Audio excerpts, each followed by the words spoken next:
Hey everybody, it's Aluna Michaels, Esoteric Astrologer, talking about the events of August 2021. Strummer's over there under the table, if you see him. So cute.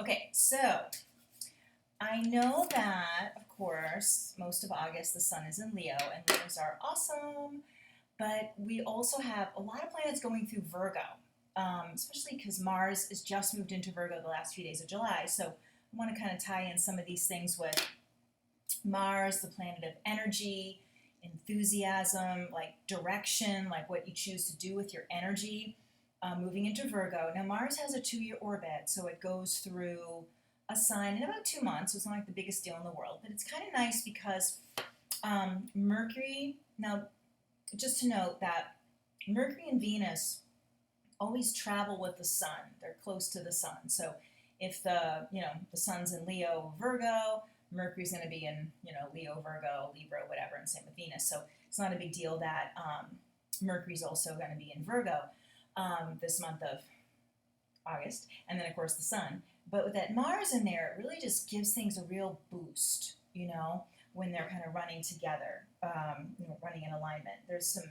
iffy things about that too, but mostly really cool stuff. So in general, with Mars in Virgo, it really helps to get really clear about the things you want to do. It could be about health, finances, being clear in your communication, seeing if your goals are aligning, like if your day-to-day behaviors are aligning with your goals and kind of reorienting. Simple thing, if you want to lose weight and every day you're eating like 2 pizzas or something and a whole cake, it's like, maybe this action doesn't line up with my goal and I could change it, or see what the issue is, why I don't do those actions or whatever. Or maybe, shift the goal. Do I really want that goal?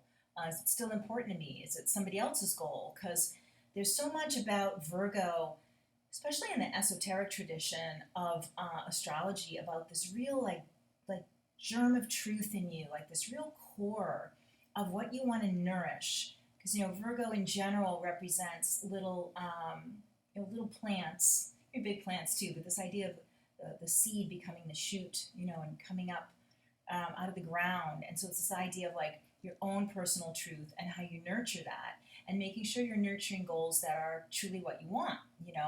So especially as Mars is moving through Virgo throughout the month of August, it's going to make some really cool angles to let's just tackle Uranus and Pluto. And sorry, I ate something, coconut. There's coconut in my mouth. So Mars with Uranus, so it's going to trine, and that's going to be the middle of the month, isn't it? Yeah, right in the middle. And Uranus is actually slowing down. It's going to go retrograde, which we'll talk about in a minute, but it gives like even a longer kind of time that Mars is with Uranus, and it really helps to make magical things happen. Mars is the actions you're taking, but Uranus is kind of like this extra pixie dust or something, that when you're really passionate, like how sort of things start to happen in favor of you, and it also, when Mars is with Pluto, which it is more toward, really toward the end of the month and early September, but it's kind of building throughout August. Pluto is extra determination, extra passion about those goals. So it really helps, again, tool into what you want and get excited about these things and feel like you can like take your deep resources and make things happen. So it's kind of an outer magic and a deep inner magic you may have forgotten about, So more coconut, sorry. So there's that, and that's wonderful. The other thing that's going to happen is that Venus is also doing those same things. Venus is going to be, because Venus is in Virgo, and then it's going to Libra later in August. But the beginning, we have Venus, which is the planet of enjoyment and loving what you do, and it can be relationships too. So Venus is also making the same angle to Uranus at the beginning of August, and then to Pluto like the second week of August. So there's all the same thing about like really in the positive sense of the word, deserving to have a good time, deserving to be enjoying yourself, deserving to, especially because it's Virgo, spending money in the right way, eating the right way, having self-care, not seem restrictive, but be very enjoyable, and they don't have to be mutually exclusive. You don't have to be denying yourself to be saving money and, for whatever things you want to save for. And you don't have to be, eating rice cakes and whatever, cottage cheese or something to lose weight or be healthy. You can really find that there's an opulence and a lusciousness that you can still have while you're meeting some of those kind of goals about basic life things. And same with relationships too, about being able to have more harmony in a relationship than you might expect you can have through being very authentic and through just finding the purpose, if you're in a relationship, why you guys are together, and really grasping into that truth and making things kind of blossom from that. If you're single, it can be just, again, really being with the truth of who you are and knowing that that makes you extra attractive to the people that you want to attract. It isn't like you have to hide yourself to get somebody. It's like just being very real, because Virgo is that kind of stripped down kind of authenticity that can be simple but so powerful, because it's, everything comes from there. It's like, clearing the garden and putting fresh soil so that those plants really come up and don't have to, choke in the weeds or something like that. So it's like getting clear with yourself and radiating a good vibe, So anyways, but do you want to talk about Leo, because we have a full moon in Leo, and that's going to be on the 22nd of August. So the sun is still in Leo, even though Mercury, Venus, and Mars are still in Virgo. So I was talking so much about Virgo. But with that full moon, we have, of course, the sun and moon are opposite each other, but the planet Jupiter will be next to the moon at the full moon.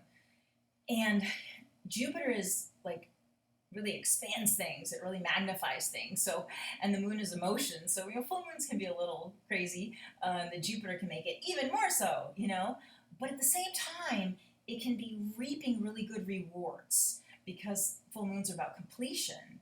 And Jupiter is also about like your passions, about your philosophy, things that really bring you joy in life. So the whole month is sort of saying like, you put some effort in and it's like, whoa, I see a result. So you can keep going on that path and say, this is actually good. This isn't so hard to do, or things I've been procrastinating about, and I get this great result. So all that's pretty awesome. One thing that's a little bit is when, let me just see here, Mars and Mercury both in Virgo. Let's see, this is around, let's say the 7th. When I look down, I'm looking, by the way, I look at this book called An Ephemeris, and it has all the planets in it, which looks like gibbery stuff, which sort of is. Just most people, to me, it's like, oh, cool. To my new astrologer, not just me. So I'm looking at when Mercury and Mars are working together in Virgo. And on one level, Mercury communication, Mars taking action, it can be good. Like, yeah, I'm doing stuff, I'm being direct and all that. But it can be also irritated, because Mars can be anger and Mercury's your words. So people can be a little fussy or jumpy then. Hopefully because it's making those good angles to Uranus and Pluto, or at least the Uranus right then. But at the same time, Uranus is slowing down to go retrograde at that point. So it's a little iffy right there around the, 15th through 19th of August when that's happening. So you might just feel like some people are going to want to be right, at that point. And you can go, okay, and even though you're very clear that they're wrong or mistaken, you might just hold off, and maybe the people will, because of the way the planets ultimately are working kind of nicely, someone could come back and say, yeah, I think I was wrong about that, or there might be another way to do that. Oh, good, really? Yeah. So don't try to be right, if somebody is, really coming at you with their thing. It's like, okay, sure, and then again, people could self-correct the later half of the month, but it just might be the little bump in the road there. So, I'm pretty sure that's all the things. Oh, just to mention the Uranus going backwards, it all the outer planets, especially Uranus, Neptune, and Pluto, they're opposite half the year. Opposite, they're retrograde half the year. So they're they're backwards. It doesn't matter. Just like people go, oh, Mercury retrograde, which also you've learned from me isn't such a bad thing. But it's when they sit still, it's a little funny, because you can't say, oh, the whole 6 months that Pluto's retrograde or Uranus is retrograde is this big problem.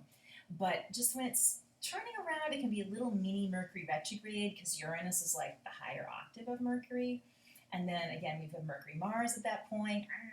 And so that just might be a little bumpy. And again, there's this thing about even with, well, Mars likes to be right, and so does Uranus in a lot of ways, especially when it's like sitting still like that to turn around. So again, just let it go. People want to be right, okay. And then again, they'll probably just, if you're not rubbing it in their face, they'll just tell you that they did make a mistake and all that. One last thing that's real nice too is that as Venus goes into Libra later in the month, it will make a trine to Saturn. And that's going to be, it goes into Libra around the 16th of August, but it makes the trine to Saturn really good flow of energy around the 22nd or right at that full moon as well. But, Venus again being things we enjoy, and Saturn is very steady. So it's this nice blend this month about Venus with Uranus, which is more like the risk-taking kind of stuff at the beginning of the month, or this yeah, I'm going to try this, and I really feel this in my heart. And then the Venus to Saturn, when it makes a good angle, is just very fulfilled and sort of comfortably settled in yourself. I feel like things are working for me, and things are going to be okay. It's kind of a steady, content feeling, So overall, it's a real positive month. Just that little bump there with the Mercury and Mars. The full moon might get a little extreme like full moons are, but they also can be very social and really fun because the Jupiter with the moon sign has to do with, being with people, and Jupiter is just like real jolly and stuff. So it could be, super fun. I think full moons are fun anyway, but I know it's not if you, I've heard if you work in like the emergency rooms are crazy or whatever, but it doesn't have to be crazy. It can be that time of fulfillment, So, okay. So if you want to get a session from me, alunamichaels.com is my website, or you could text me or call me at 248-583-1663. If you want to get my book on Amazon Kindle, it's The Spiritual Gifts of the 12 Astrological Signs, and you could look up your sun, moon, and rising sign and get the little tips I have in there. And otherwise, I will see you next month, and bye-bye for now.